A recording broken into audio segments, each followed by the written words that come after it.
ইস্তিগফার এবং তাওবা।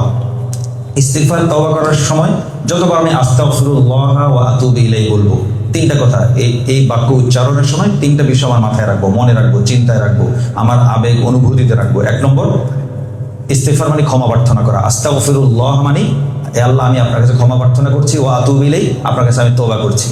এই কথা যখন বলবো তিনটা বিষয় মাথায় রাখবো, তিনটা আমার ব্যাকগ্রাউন্ডে আমার তিনটা চিন্তা রাখবো। এক নম্বর হলো আমি অতীতে যত গুনাহ করেছি সব গুনার কথা আমি আল্লাহর কাছে স্বীকারোক্তি দেবো, আল্লাহ আমি অতীতে যত গুনাহ করেছি সেটা আমি স্বীকার করছি, এক।